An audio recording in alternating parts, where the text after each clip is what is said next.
Šī fotogrāfija no sērijas Pie dabas, tā tika uzņemta pagājušā gada pavasarī, ja nemaldos, tas bija ap maiju. Tā tika radīta primāri priekš fotoizstādes, ko mēs tajā laikā ar Raivu Alksni organizējām.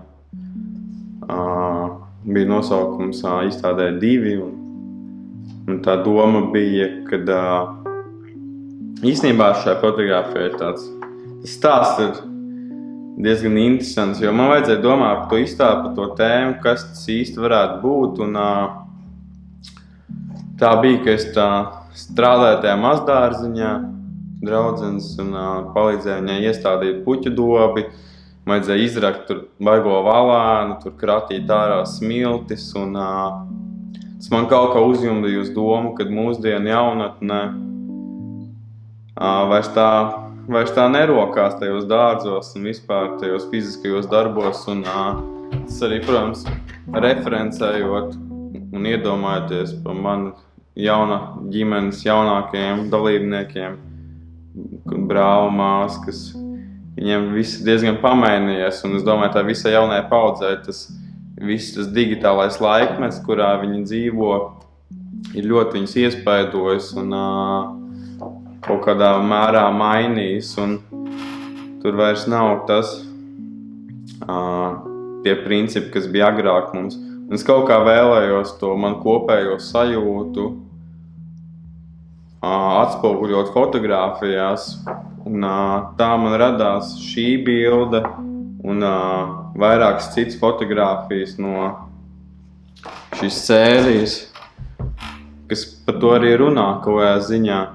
Un tieši konkrēti šai fotogrāfijai daudz cilvēku īsti nesaprot, kāds tiek radīts, vai tas ir Photoshops, vai bija daudz jautājumu, kas arī kaut kas, ko es vēlējos panākt, jo es domāju, ka tām fotogrāfijām viņām ir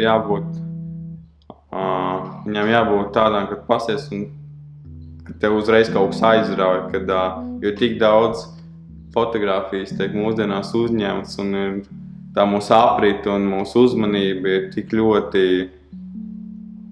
īsa, ka to vajag ļoti ātri notvert. Un, tāpēc vēlēs tādas radikāls, satīristisks, tādas aizraujošas fotogrāfijas un arī šo. Un, principā, tas tika viss izdarīts ļoti praktiski, izrokot, labi, tā būs tāda autora noslēpums, bet, labi, nav baigais noslēpums, bet tā bija tāda divmetrīga bedra, ko mēs tur izrakām pa lielam un salkām apkārt ap galvu valēnu, un tā viņi tur tik organiski arī sēdēja, un tā bija, varbūt, iedvesma bija kaut kādā ziņā no, varbūt, kaut kāda strausa vai kas tur, nezinu, vai strausa, bet kas iebāž galvu smiltīs. Labi, es nezinu, vai tie pēc strausa ir. Kad kaut kāds tev grib noslēpt, bet tad aiziet uz pretēju, jo tad kaut kāda asociācija, ka tas tā kā tāda sakne, kas ir ne sakne, bet tā nezāle, kas ir izaugusi ārā, un tas un visādas tādas domas man virmoja gaisā. Arī, protams, atsaucieties uz bērnību, kad tevi jūrmalā ierok smiltīs, un tu esi tāds neaizsargāts. Vairāk to neaizsargā, ka tu esi neaizsargāts, un kad tev tikai galvā tu neko pats nevar darīt, un kad tevi tas cilvēks, varbūt otrs modelis, kas tajā bildē, viņam tā kā pilnīgi kontrola pār tevi, un tas var simbolizēt kā to pasauli, kas tā kā iekļauj to mūsdienu jaunatni. Labi, tur var ļoti aizfilozofēties, kas tas ir, kas tas nav, bet tāds ir tas aptuvenais stāsts par šo fotogrāfiju un sēriju, kas to pavada. Šī fotogrāfija nākamā, ko mēs varam aplūkot, ir ļoti interesanta un jauka ģimene, es teiktu, visās paudzēs. Mazdēls, Home un tēvs. Šī komerciāla bilde, ko es bildēju priekš Toma, kas ir Toma Ādama zīmola izveidotājs. Un, ka viņš mani uzrunāja, lai veidot šo kampaņu, kas ir pārsvarā veļas un pidžamu no ļoti augstas kvalitātes audumiem. Mēs gribējām radīt kaut ko, kas tāds dabisks un tiešām cilvēks var ar to tā kā asociēties un nesamākslot.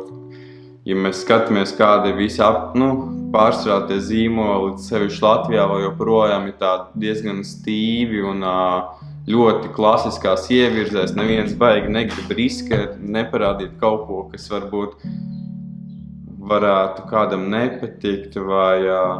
Bet šeit tiešām deva pilnīgi brīvību un tieši tas, ka arī tie modeļi ir tie paši, kas veido to brandu. Arī pats Toms un viņa tēvs.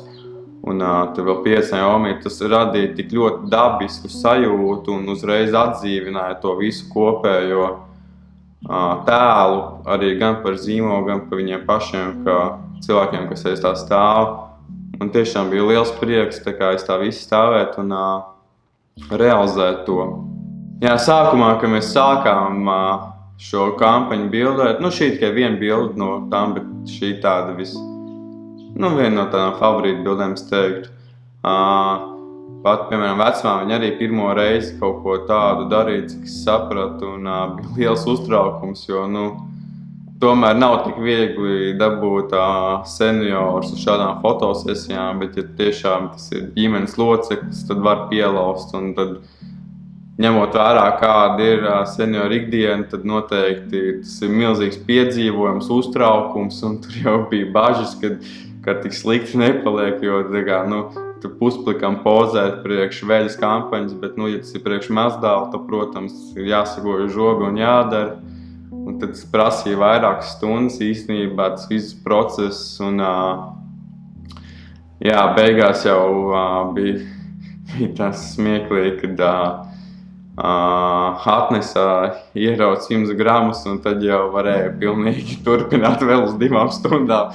Uzreiz smaids bija līdz ausīm, un vairs nebija nekāds uztraukums. Bet sākumā jau tā ir, un tad pierod, un tad saprot, ka nav no kā baidīties, kad viss savējie, un kad tu to dari tādu cēlu mērķu vārdā. Tas vairāk tieši pa vecmāmiņu runājot, bet kopumā ļoti forši fotosesija sanāca.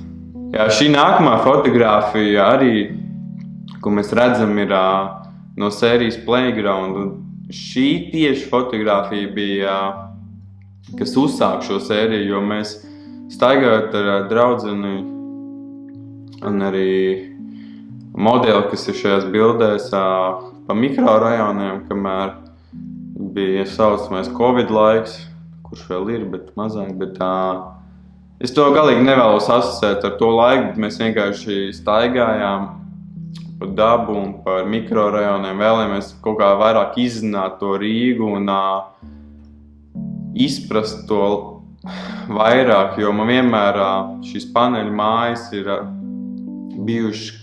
Lai gan es tajā bērnībā arī uzaudzis pirmos gadus, teiktu, bet nav tik ļoti, bet vienmēr ir kaut kādā veidā fascinējoši, jo viņi ir tādi lieli monolītiski bloki, kas ieskauja visu principā, sauli, visu gaismu. Protams, tur iespīd viņi ik pa laikam, bet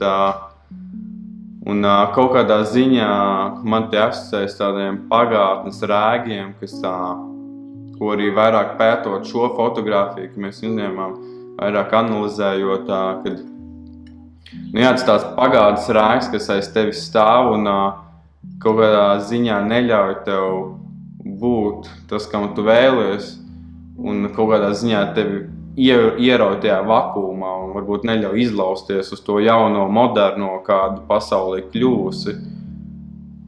Un kaut kādā ziņā caur šo sēriju mēs arī to vēlējamies ieviest tādas jaunas, varbūt popsīgas, nezinu kā to raksturot, popkultūras, jeb modernas vēsmas, kad cilvēki grib kaut kādā ziņā atvērties, būt brīvi tajā vidē un kad arī parādīt, kad ir nepieciešama infrastruktūra, tas būtu iespējams, jo tie visi rajoni, viņi ļoti samērā nolaisti, un cilvēkam vienkārši nekādā ziņā nav patīkami tur atrasties, un tur ir baigi nerest to ātri izstaigāt cauri un viss, bet tur ir, protams, būtu tāds potenciāls parkiem, labiekārtošanai, kas arī kaut kādā ziņā varētu izmainīt to mentalitāti cilvēkiem, kas tur dzīvo, jo, ja tu uzauc tādā vidē, tad varbūt grūti no viņas izlausties, un tu nezini, kā citādāk. Jā, tad mēs arī kaut kādā mazākā vai lielākā mērā ņēmām pa piemēru spēļlaukums, kas arī tādi diezgan kritiskos stāvokļos, vai arī jau pilnīgas drupas, vai arī kaut kādi pieminekļi, bet kaut kāda infrastruktūra, kas tur agrāk tika būvēta, kas varbūt sākumā likās skaisti un rožaini, bet gadiem ejot viņa tik ļoti degradējās, kad tas viss izstāsta pēc viena liela grausta. Kad parāda ar to modeli, viņi pozējot uz tās infrastruktūras vai uz tiem spēļlaukumiem, tā kā izcelt to problēmu un kaut kā varbūt ieecina to risinājumu, kad vajag ne risinājumu, bet vēlmi pēc kaut kā jauna un svaiga. Tāda kopējā doma šai fotogrāfijai un visai sērijai kopumā, kas ir diezgan līdzīga, kas iziet cauri vienkārši tām visām idejām. Pagājušajā vasarā bija tāda lieliska iespēja ar draugu kompāniju doties uz Berlīni, uz atvaļinājumu. Un tur arī tapa šī fotogrāfija, kas ir tāda emocija buķete, es teiktu, un kaut kādā ziņā ļoti atgādina tādu renesansi kaut kādā ziņā, jo viņi nebija tik ļoti pauzētas, tā kā iegāja tajā telpā, visi taisījās doties uz lielajiem tusiņiem, jeb reiviem, uz dejot, un sagatavošanās process pats par sevi bija varbūt pat lielāks nekā tas pasākums pēc tam, un tur arī bija tā maģija kaut kādā ziņā, tās emocijas, kas tika notverts šajā fotogrāfijā. Protams, viņā, kad tu pasaki vai nepasaki, vai kāds pamana, ka tu to ņems bildi, kaut kā mazliet iepauzē, bet tā bija tiešām tāds dabīgs mirklis, kurš pieeja un viss notiekās. Un, kaut kāds parāda to mūsdienu jauno paudzi, kas ir, varbūt vecajā paudzē šī bilde varbūt liktos kaut kāda, nezinu, varbūt vulgāra vai kaut kas, bet tiešām tuvu draugu kompānija, kas tāda brīvdomātāja, bet visiem viss forši, un tiešām bija baigi foršs laiks tur, un tuvu bildu atmiņām un kaut kādā ziņā ļoti var atspoguļot to laiku, kurā mēs dzīvojam, un tīpaši varbūt to mūsdienu vienaudžus, un kā mēs esam atvērti. Un, man dažreiz uznāk tādas trakas, varbūt pilnīgi neracionālas idejas, ka es esmu bijis iedvesmots no vai no mūzikas, vai no kino. Šai bildē es noteikti biju iedvesmots no abiem. Visnotaļ no kaut Kavinsky Nightcall dziesmas, kas varbūt tāda veca jau klišejas dziesma, bet tajā laikā, man liekas, tā ir 2 gadus veca fotogrāfija, kur 19. gada sākumā, 18. gadā fotografēta. To lielums gribēja radīt tādu, vienkārši uzkonstruēt bildi pilnībā ar tādu lielu, tā kā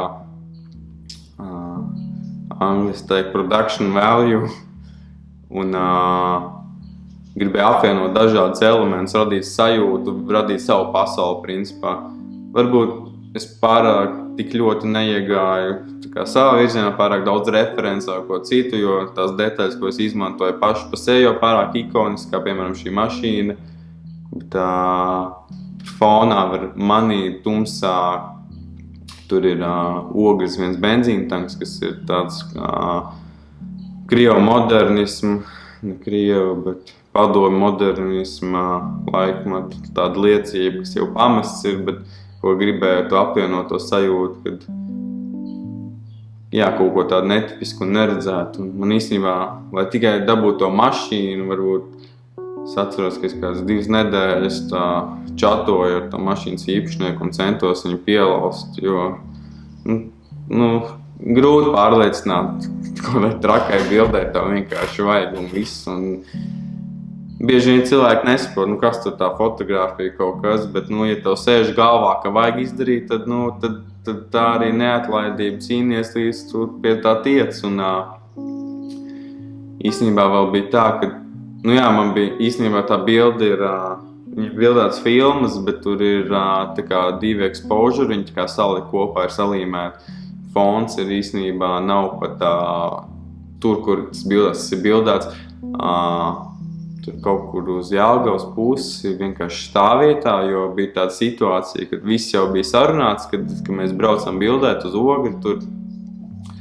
Bet tad bija notika tā, kad bija diezgan lietains, tā arī bija kaut kāda ziema. Man kaut kā baigi neveicās, kad es izdomāju tādos augstos laikos dzīt ārā -, grādos modeļus un vēl stilists un make-up un viss tas. Galīgi traki, tas viss stress.